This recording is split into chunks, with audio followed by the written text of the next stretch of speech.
Hello दोस्तों, कैसे हो आप लोग। तो आज हम करने वाले हैं सोलो लेवलिंग के सीजन 3 को एपिसोड 1 को डिटेल में एक्सप्लेन। लेकिन उससे पहले एक इम्पोर्टेंट सीन जिसको सीजन 2 में नहीं दिखाया गया। सीजन 2 की एंडिंग में हमें देखने को मिलता है कि जिन्वो अपनी कार में बैठकर कहीं जा रहा होता है और अचानक बीच रास्ते में गेट खुल जाता है, जिसकी वजह से बहुत ही ट्रैफिक हो जाता है। जैसे ही जिन्वो उस गेट में जाता है तभी वो अचानक से रेड हो जाता है। यहाँ पर सीजन 2 खत्म हो जाता है। अब चलते हैं सीजन 3 की ओर। इस सीजन में हमें एक लॉरा नाम की असिस्टेंट देखने को मिलती है जो थॉमस आंद्रे से जेजो आइलैंड के बारे में पूछती है। वैसे थॉमस आंद्रे यूएसए का एक नेशनल लेवल का हंटर है जिसे अर्थ का स्ट्रॉन्गेस्ट मैन का टाइटल भी हासिल किया हुआ है। और थॉमस का अपना खुद का एक गिल्ड भी होता है जिसका नाम स्कैवेंजर है। और एक इम्पोर्टेंट बात, इस गिल्ड में एक कोरिया का हंटर भी है जो कि बाद में जाकर यूएसए का रेसिडेंट बन जाता है, जिसका नाम है डोंगसुंग। वही डोंगसुंग जिसके बड़े भाई को जिन्वो ने मारा था। यहाँ पे थॉमस जिन्वो से मिलना चाहता है और उसको ये भी पता चल जाता है कि डोंगसुंग को जिन्वो ने ही मारा है, जो कि डोंगसुंग का बड़ा भाई है। इसकी वजह से थोड़ी प्रॉब्लम हो सकती है। तो लॉरा थॉमस से पूछती है कि अगर वो दोनों आपस में फाइट करने लगे तो। यहाँ पे थॉमस जवाब देता है कि तुम मुझे जानती नहीं हो कि मैं कौन हूँ। डोंगसुंग स्कैवेंजर गिल्ड का एक मेंबर है और ये गिल्ड मेरा है। अगर किसी ने मेरे गिल्ड के मेंबर को छुआ भी तो मैं उसको नहीं छोड़ूंगा, चाहे वो अमेरिकन गवर्नमेंट ही क्यों ना हो। अब अगला सीन जिसको सीजन 2 में दिखाया गया था, जिसमें जिन्वो चेयरमैन से अपने नए गिल्ड बनाने की बात करके निकलता होता है। तभी वहाँ पे एक एडम वाइट नाम का बंदा आता है। वो जिन्वो से कहता है कि मैं एक सीनियर एजेंट हूँ United state bureau of Hunter से। वो कहता है कि मैं यहाँ आपको मिलने अकेले ही आने वाला था, लेकिन आपके कारनामे देखकर मेरे डायरेक्टर खुद यहाँ आए हैं। वो कहता है कि हमारे पास वो जानकारी है जो कि पूरे देश के पास नहीं है। जिन्वो उसको इग्नोर करता है और गाड़ी में बैठने ही वाला होता है। तभी वो एडम बताता है कि हमारे पास एक अपग्रेडर हंटर है जो किसी भी हंटर की शक्तियों को कई गुना बढ़ा सकती है। ये सुनते ही जिन्वो चौंक जाता है और वो उसके साथ जाने के लिए रेडी हो जाता है। अब दूसरे सीन में जिन्वो ऑफिस पहुंच जाता है। वहाँ पे डायरेक्टर जिसका नाम माइकल होता है उससे मिलता है। वहाँ पे माइकल उसको कहता है कि आमतौर पर लोगों को यूएसए का रेसिडेंट बनने के लिए 1.5 से 2 साल का समय लगता है, लेकिन आप स्पेशल हो। अगर आप चाहे तो आपके लिए ये प्रोसेस सिर्फ 1 सेकंड का हो सकता है। जिन्वो ये सब छोड़कर अपग्रेडर हंटर के बारे में पूछता है। तभी माइकल उसको सब कुछ डिटेल में एक्सप्लेन करता है। तब ये सुनकर जिन्वो शॉक हो जाता है। जिन्वो कहता है क्या सच में ऐसा हो सकता है? तब माइकल कहता है हाँ हो सकता है। तब माइकल उसको एक लड़की से मिलवाता है जिसका नाम होता है नॉर्मा स्लिनर, जो कि एक अपग्रेडर हंटर होती है। और ऐसी अपग्रेडर हंटर पूरी दुनिया में सिर्फ एक है। जिन्वो सेंस कर लेता है कि ये कोई नॉर्मल हंटर नहीं है। स्लिनर कहती है कि शुरुआत में लोग मेरी शक्तियों पर शक करते हैं, लेकिन जब उनको मेरी शक्तियों का पता चलता है तब वो भीख मांगने लगते हैं। एक इम्पोर्टेंट डिटेल, वैसे सोलो लेवलिंग एनीमे में हंटर की शक्तियाँ लिमिटेड होती है। अगर वो एक बार जाग जाए तो ज्यादा नहीं बढ़ सकती, लेकिन स्लेनर एक ऐसी हंटर है जो किसी भी हंटर की शक्तियों को 20 से 30% तक बढ़ा सकती है। जिन्वो ये 20 से 30% शक्तियाँ बढ़ जाने वाली बात से शॉक हो जाता है। अब उसको पता चल जाता है कि कोरिया के हंटर कोरिया छोड़कर यूएसए क्यों आते हैं। जिन्वो पूछता है कि तुम लोग बदले में मुझसे क्या चाहते हो। तब माइकल कहता है कुछ नहीं, सिर्फ ये गिफ्ट है हमारी तरफ से। अब स्लेनर शक्तियाँ अपग्रेड करने की प्रोसेस को स्टार्ट करती है। स्लेनर जिन्वो के हाथ पकड़ती है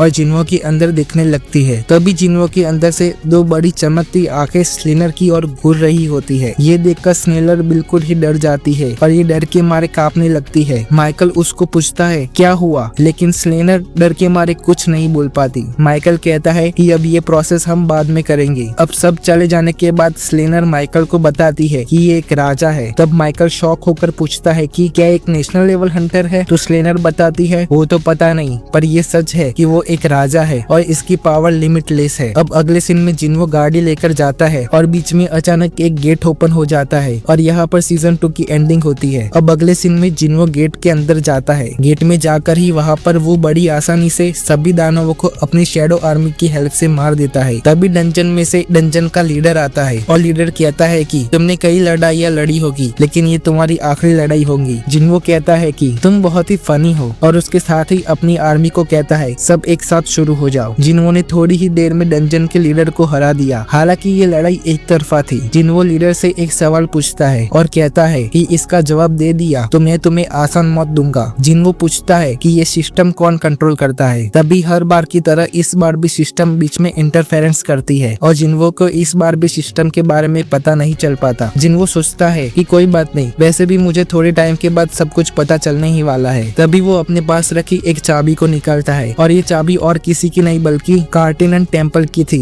ये वही टेम्पल है जिसको हमने सीजन 1 के एपिसोड 1 में देखा था, लेकिन उसको उस टेम्पल में जाने के लिए 417 घंटे वेट करना पड़ेगा। जिन्हों कहता है कि फाइनली अब मुझे वहाँ पे जाने का दूसरा मौका मिल गया, लेकिन अब इस बार मैं बदल गया हूँ। पहले मैं कमजोर था लेकिन अब नहीं। तभी हमें लास्ट में टेम्पल का दरवाजा दिखाया जाता है और वो थोड़ा सा खुला होता है और उसके बाद उस मूर्ति की क्रीपी वाली स्माइल जो कि बहुत ही कूल था। और यहाँ पे एपिसोड खत्म होता है। तो आज के लिए बस इतना ही गाइस। अगर वीडियो पसंद आया हो तो लाइक, शेयर एंड सब्सक्राइब करना मत भूलना। अगर आपको इसका एपिसोड 2 चाहिए तो कमेंट में लिखना मत भूलना। मैं आपके लिए बहुत ही जल्द इसका दूसरा एपिसोड लेके आऊंगा।